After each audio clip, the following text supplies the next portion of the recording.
Des vies d'oiseaux. Vida, Taibo, 1997.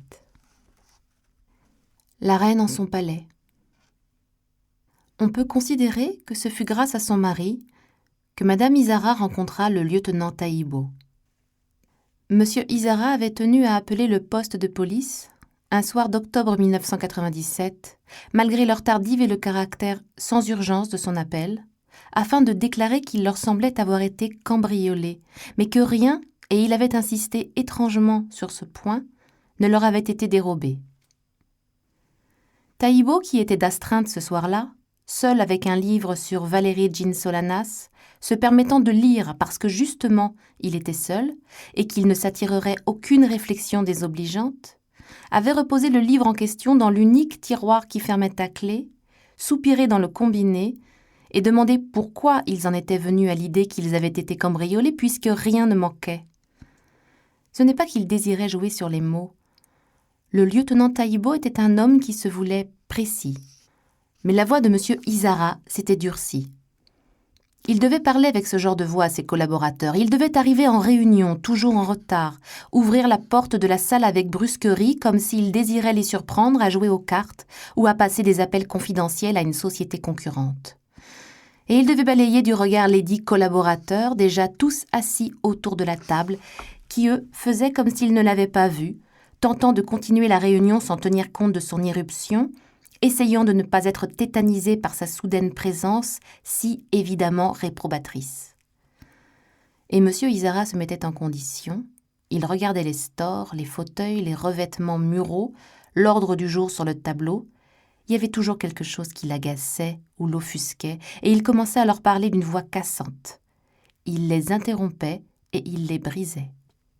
Il avait ce ton quand il a dit « Rien n'a été visiblement volé, lieutenant, mais je vous saurai gré de venir tout de suite constater qu'il y a bien eu intrusion. » Taibo a secoué la tête dans son bureau nicotiné. « Je suis infiniment désolé, monsieur Isara, mais il faut que quelqu'un... » L'autre l'a coupé, rétorquant qu'il ne voulait rien savoir et tenait à ce qu'il vînt sur le champ. Il a donné son adresse et Taibo l'a notée, en continuant de secouer la tête. Quand ils eurent raccroché, Taibo a ressorti son livre du tiroir. Il lui était de toute façon impossible de quitter le poste de police. Il était seul et son collègue ne le relèverait que dans 2 heures. Il était à l'avance fatigué de la conversation qu'il aurait avec M. Isara. Le lendemain, Taibo est arrivé chez M. et Mme Isara très tôt. Ils habitaient sur la colline de Villanueva face à la mer.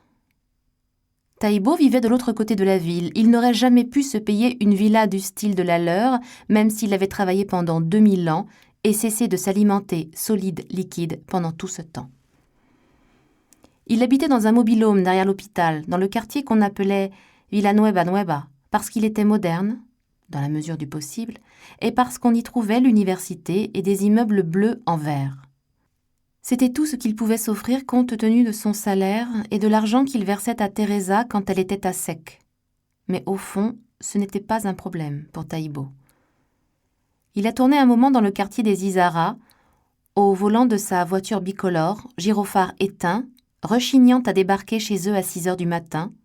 Taibo n'y pouvait rien. Il se levait si tôt qu'il n'avait souvent rien d'autre à faire que de conduire sa voiture de fonction, comme s'il faisait des rondes. Et ce quartier était magnifiquement tranquille. Les rues grimpaient en douceur pour vous permettre à tout instant de voir la mer et ses chapelets d'îlots. Les allées étaient larges. Aucune voiture n'était garée le long des trottoirs. Des Indiens promenaient les chiens de monsieur madame dans le petit matin et bavardaient en fumant des cigarettes, laissant pisser ou forniquer les bestioles pur sang dont ils avaient la garde. Les alarmes des maisons clignotaient rouges en haut des grilles. Les arbres étaient soigneusement taillés comme si chaque semaine une armada de garçons coiffeurs venait discipliner la végétation de ce quartier. Et Taibo se disait « Avant, il y avait une jungle ici. » Mais là, présentement, on ne pouvait plus rien trouver d'insoumis ou d'exubérant, quel que soit l'endroit où se posait le regard. Il n'y avait plus que des magnolias luisants et des palmiers exemplaires.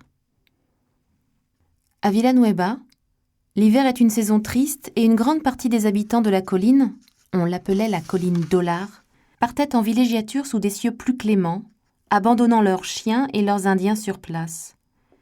Ils quittaient le pays, s'en allaient vers les montagnes du Chili ou les plages brésiliennes, et si l'on avait comme Taïbo une vague tendance à la mélancolie, le front de mer déserté, les 14 kilomètres de plages venteuses et la mer gris-timbale pouvaient dangereusement agir sur le moral. Aussi valait-il mieux fuir la ville le temps qu'elle recouvra son soleil au zénith et sa population au monoï. Quand Taïbo a sonné chez les Isara, l'interphone a bourdonné et une voix de femme lui a répondu. On lui a ouvert. L'allée du jardin était parfaite. La porte d'entrée, les arêtes en béton, les hibiscus, les grenadiers étaient parfaits. Taïbo a repéré une caméra au-dessus de l'angle nord. Il a pensé que c'était un drôle d'endroit pour poster une caméra. Il était impossible de là-haut de voir la porte d'entrée à cause de la végétation. Madame Isara l'a accueilli en disant « Il est très tôt, lieutenant. » Elle lui a souri. Elle avait les cheveux blonds, une coiffure compliquée qui semblait prête à s'effondrer, mais qui, bien entendu, ne s'effondrait pas, et un visage lisse et très pâle, délicatement plastifié, avec des pommettes hautes. On aurait dit qu'on avait mis de minuscules étais sous sa peau pour que ses pommettes puissent être aussi hautes.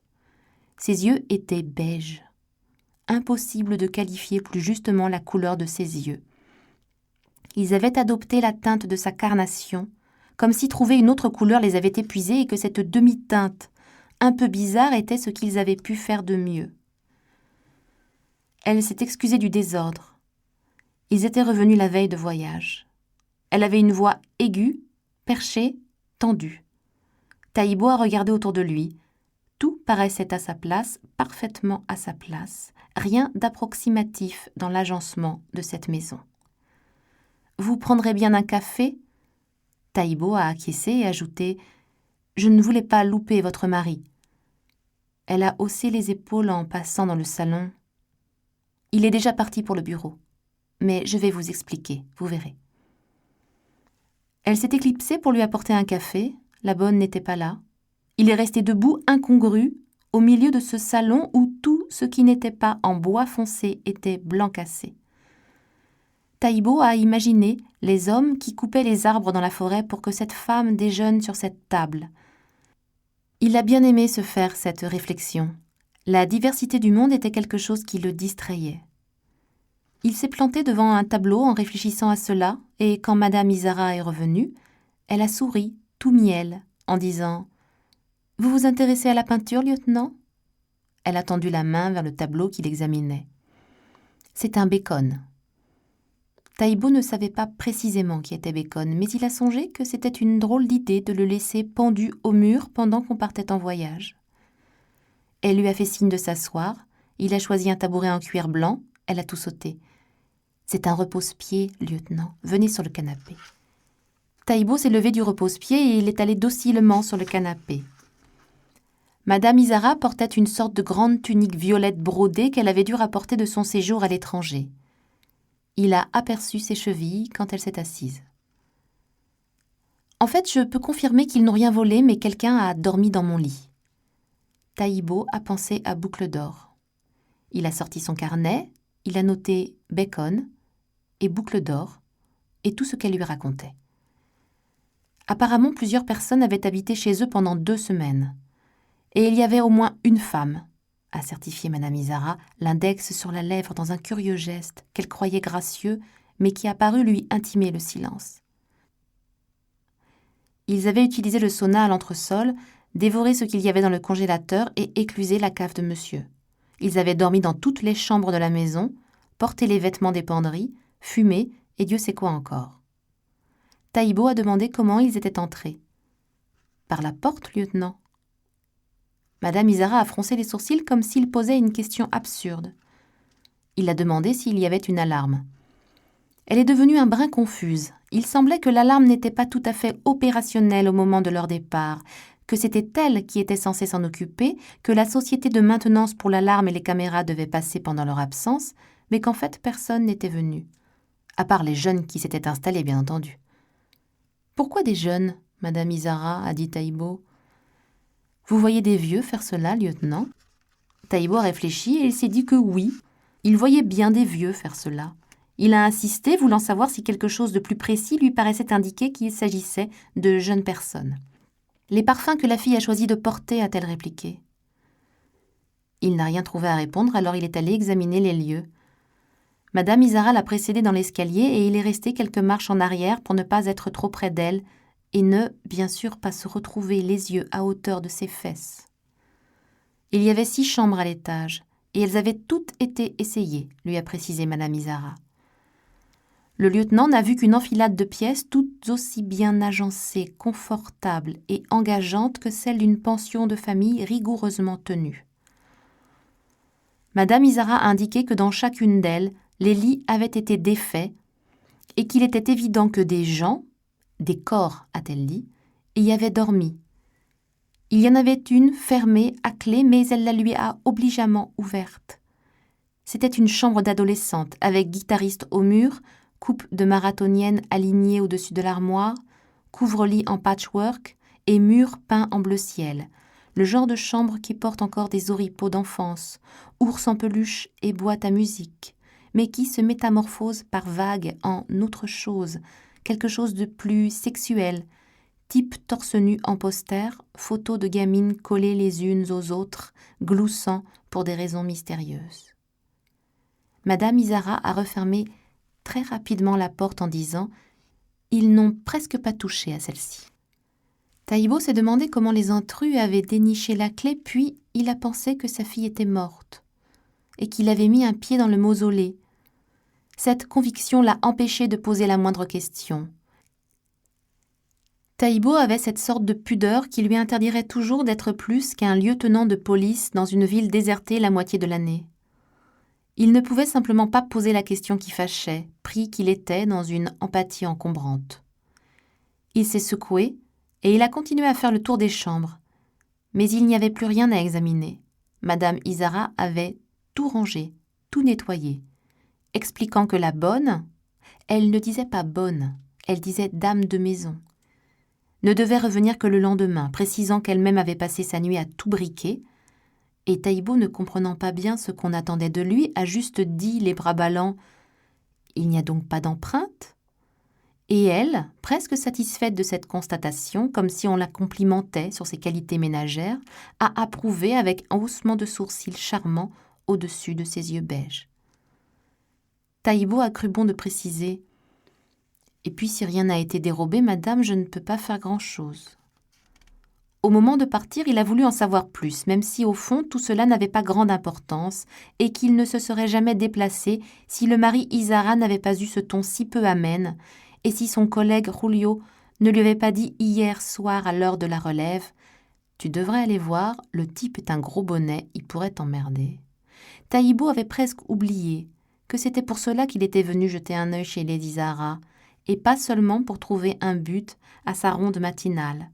Alors il a demandé à Madame Isara si elle pensait que ce pouvaient être des gens de son entourage, des enfants, des neveux, des amis de ses enfants. Elle a répondu qu'elle n'avait ni enfants, ni neveux, et pas beaucoup de jeunes autour d'elle. « Et du personnel de maison ?» a-t-il insisté. Mais Madame Isara a dit qu'on sentait bien que les intrus ne connaissaient pas la maison. Ils n'avaient pas dévalisé le bon congélateur.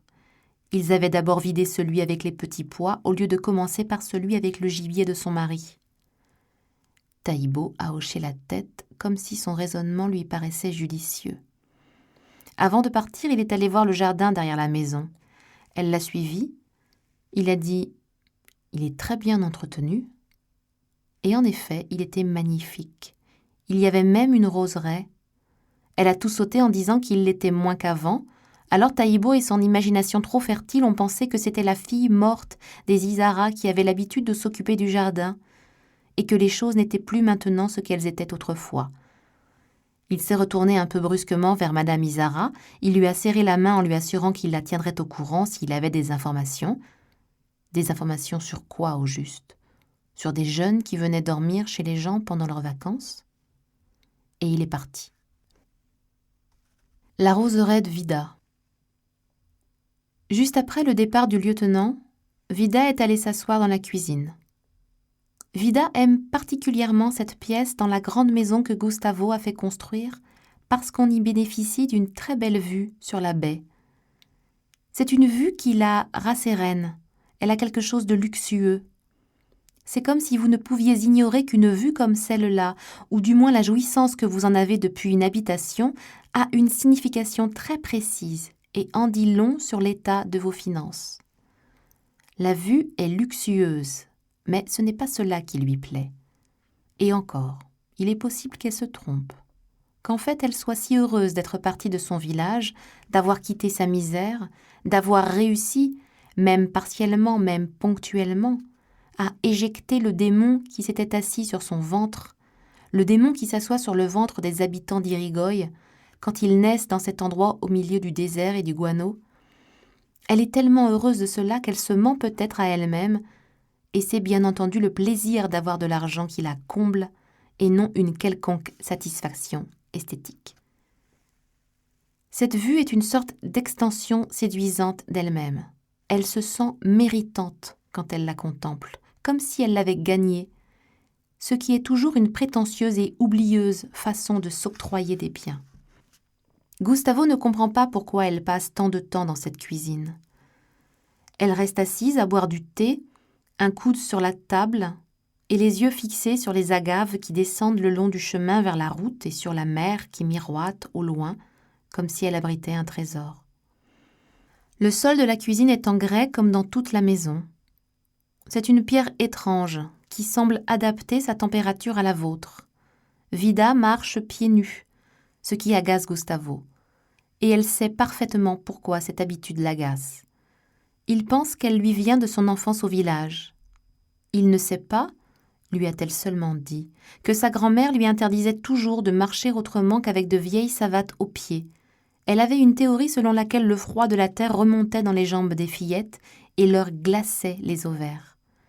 Elle ne disait pas ovaires, elle disait l'intérieur. Et Vida ne supportait pas la liberté que la grand-mère accordait ainsi à ses cousins et les obligations afférentes à son sexe mineur. Et qu'en avait-elle donc à faire à 6 ans, d'être capable ou non de procréer? Gustavo a tenu à ce que les fenêtres aient des angles. Il devait rêver d'une maison à la Frank Lloyd Wright, tout en pierre, en bois et en verre.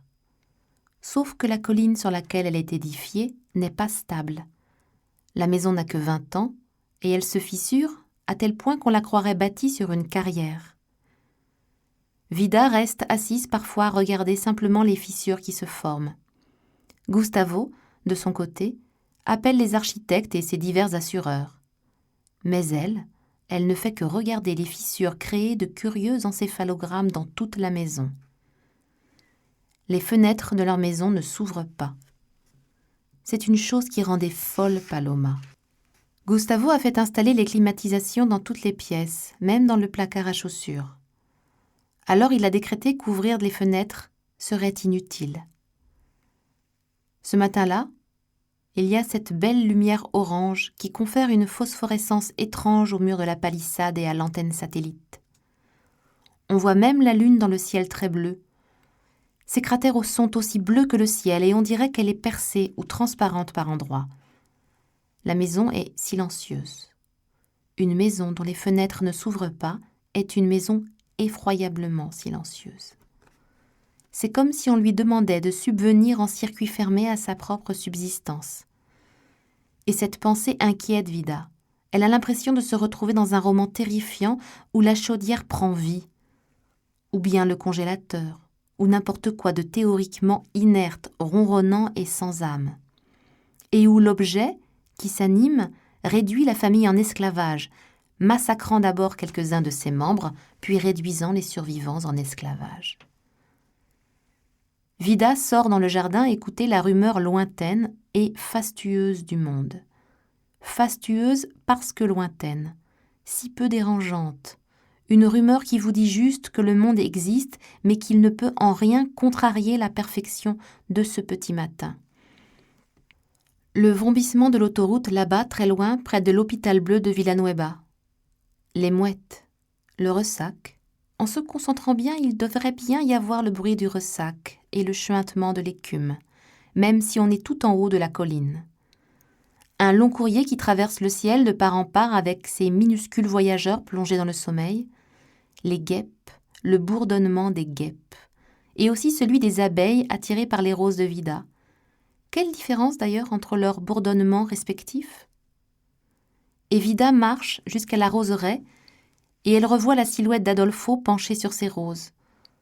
La première fois qu'il est venu s'en occuper, elle l'avait laissé dans le jardin, et elle était ressortie 2 heures plus tard pour aller voir ce qu'il avait fait.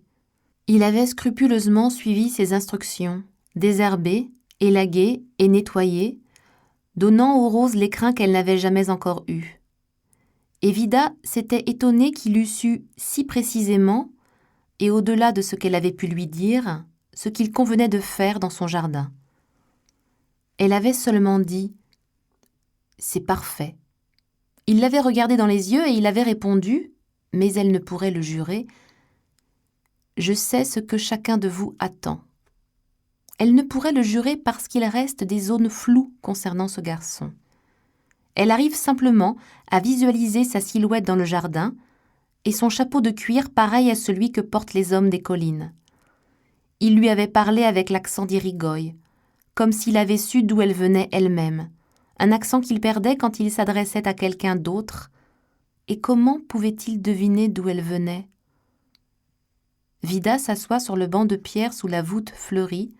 Elle étale les plis de sa tunique autour d'elle, regarde ses mains en les tendant devant ses yeux, doigts écartés, comme pour s'assurer qu'il s'agit bien toujours de ses mains, qu'elles n'ont pas vieilli, ne se sont pas tachées pendant la nuit. Elle ôte les épingles qui maintiennent son chignon afin de sentir le poids de ses cheveux sur ses épaules, et elle soupire en se laissant aller au plaisir perforant de penser à Paloma. Une désertion. À chaque fois qu'il y avait du monde à la maison et que Vida abordait un sujet important, parce que ça lui arrivait parfois de réfléchir à ce qu'elle avait lu ou entendu, ce n'était jamais brillant ou fulgurant, ce qu'elle osait exposer était simplement le fruit de ses modestes réflexions, quelque chose de personnel et sans prétention, mais cela suffisait pour que Gustavo la regardât sans comprendre. Vida sentait son regard sur elle. Il avait son verre à la main, il parlait avec un type à moustache, mais il avait entendu ce qu'elle avait dit à propos des Malouines ou d'un traitement révolutionnaire contre la dépression, et il ne pouvait s'empêcher de la scruter comme s'il soupçonnait on ne sait quelle arnaque. Et s'ils étaient tout seuls, mais il le faisait même devant les types à moustache et leurs femmes à ramage, il lui demandait « Et qui t'a dit ça ?» Comme s'il lui avait refusé la possibilité d'avoir un cerveau, une vie à elle, des lectures, des discussions, un jugement propre. Et c'était cela qui était éprouvant, ce qu'il pensait fondamentalement de sa femme. Cette façon dont Gustavo parlait à Vida, c'était ce que Paloma n'avait plus supporté. Vida en est sûre maintenant qu'elle est assise sur le banc de pierre dans la roseraie à écouter le ronronnement lointain du monde. Elle en est convaincue. Ces désaveux de Gustavo sont sans doute l'unique raison, la vraie raison, la première raison, celle qui a couronné toutes les autres et qui a fait que Paloma a pris ses clics et ses claques et qu'elle est partie. Se peut-il réellement qu'il y ait eu d'autres causes à son départ ? Les jeunes gens tristes et attentifs. Le lendemain, ce sont les Balaseka qui ont appelé. Il semblerait que des gens se soient installés chez nous pendant notre absence.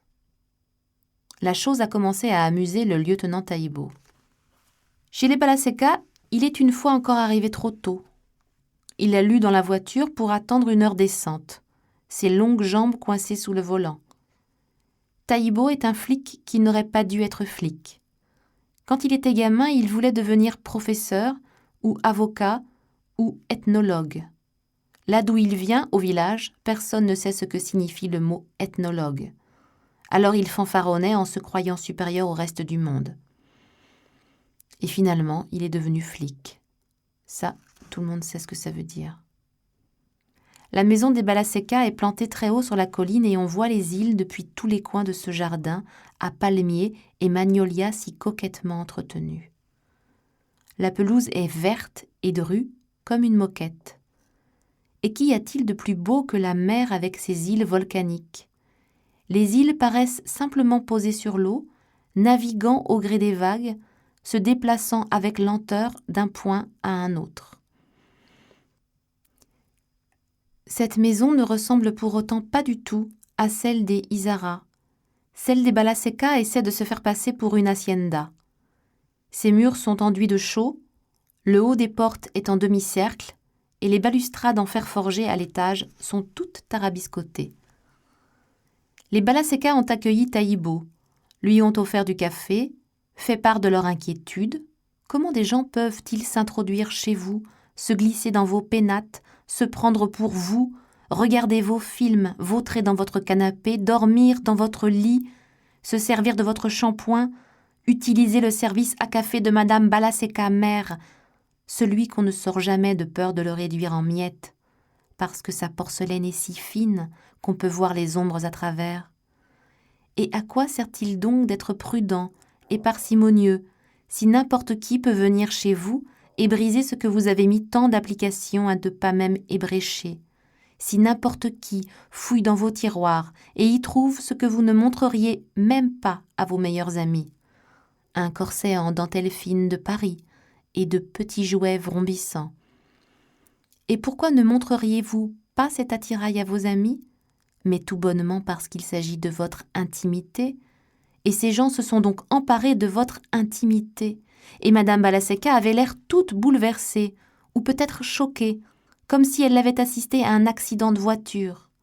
Et Monsieur Balaseca s'efforçait d'être pragmatique. Il disait « Ils n'ont rien pris, ils se sont juste servis de ce que nous avions. Ils ont bu mon vin et aussi tous les sodas. » Et il est venu à l'esprit de Taïbo qu'il s'agissait d'enfants, parce que les Balaseca avaient tout laissé en l'état afin que rien n'échappât à la vigilance du lieutenant. Et la maison était dans un désordre indescriptible, comme lorsqu'on la confie à ses enfants et que l'on rentre sans prévenir un jour plus tôt que prévu. Les Balaseca étaient partis pendant 2 mois et les intrus avaient dû habiter chez eux au début de leur absence. Tout était ainsi resté dans cet état de désordre pendant plusieurs semaines. On aurait dit un désordre sédimenté. Taïbo a relevé les empreintes. Il y en avait de 2 sortes. Mais il a indiqué à Monsieur et Madame Balaseca que les intrus, Madame Balaseca disait les squatteurs, avaient quitté les lieux depuis trop longtemps et que les résultats ne seraient sans doute pas probants. Madame Balaseca s'est plainte qu'ils avaient cassé l'une de ses potiches aztèques dans l'entrée. Et Taïbo s'est dit qu'ils cassaient comme on casse, par inadvertance, et que leur maladresse était une maladresse sans malice. N'était-il pas vrai qu'ils n'abîmaient rien et ne volaient rien ? Ils ne faisaient que se glisser dans la peau d'inconnus. Taïbo est reparti en leur conseillant de faire réparer leur alarme, rentrant au poste et imaginant le trajet des malandrins d'une maison à l'autre, de la maison des Balaseca à celle des Izarra. Il s'est demandé s'ils étaient actuellement quelque part dans les parages, dans l'une des villas désertées de la colline Dollar, à vider la cave à vin de monsieur et à suer sur le rameur de madame. Finalement, les empreintes ne menaient à personne de connu. 3 jours après, monsieur Jean-Baptiste Fromantier, il était dominicain, de la bijouterie Fromantier et Fils, a appelé. Taïbo y est allé avec Julio, son collègue. Julio est un gars calme qui n'avait pas 30 ans. Il mangeait tout le temps et transportait avec lui une forte odeur de friture. On pouvait se demander s'il n'accrochait pas son uniforme au-dessus de la cuisinière chez lui. C'était facile de se représenter son intérieur. Sa mère lui préparait des beignets sous le néon, il habitait avec elle un rez-de-chaussée du quartier nord, et il dormait derrière un rideau dans la cuisine. Il était pacifiquement obèse, et il faisait collection de timbres et d'autocollants de footballeurs qu'il manipulait de ses grosses paluches avec une pince à épiler. Quand l'équipe de choc du poste de police de Villanueva est arrivée à la bijouterie, Fromentier, le patron, les attendait dehors, faisant les 100 pas dans son costume bleu moiré. 2 vieilles en noir le regardaient depuis le trottoir d'en face, serrant de grands cabas à carreaux sur leur ventre. La bijouterie Fromentier et Fils était l'unique bijouterie de Villanueva. Elle occupait un pâté de maison entier. Jean-Baptiste Fromentier avait réussi à garder le monopole des dépenses en joailleries diverses de la colline Dollard.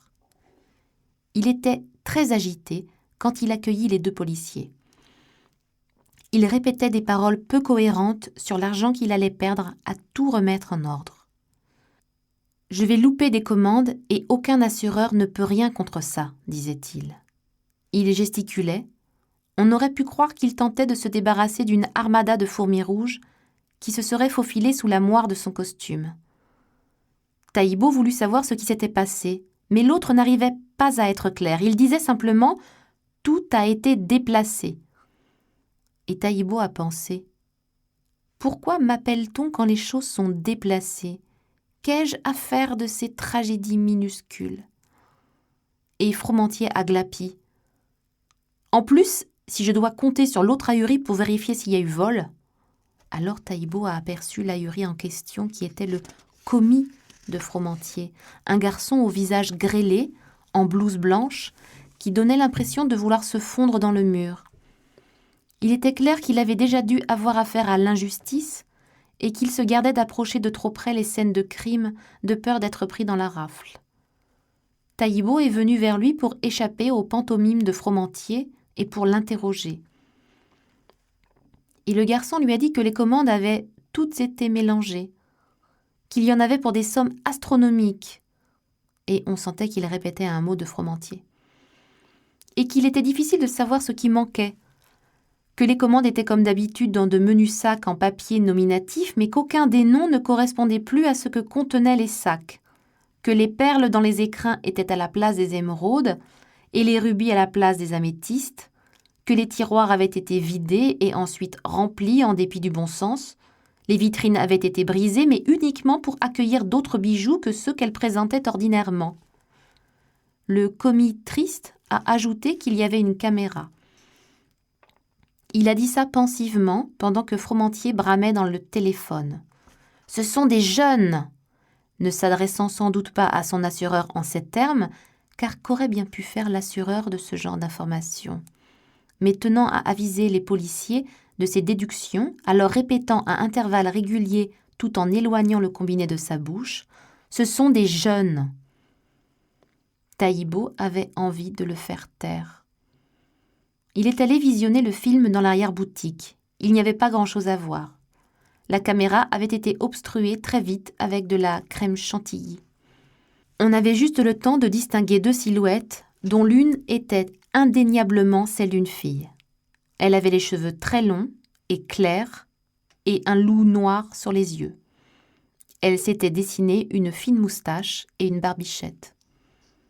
Le commis en blouse blanche a marmonné quelque chose.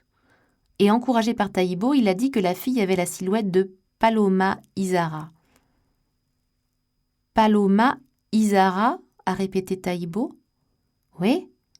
Ses parents ont une villa en haut de la colline. » Il a désigné une vague direction avec le menton. « Un truc tout en verre et en béton. » Taïbo a hoché la tête. Et tandis que le commis racontait qu'il la voyait régulièrement, il y avait de cela 2 ou 3 ans, elle venait avec sa mère à la bijouterie de monsieur Jean-Baptiste Fromentier, s'asseyant dans le fauteuil près de la vitrine et s'ennuyant ferme.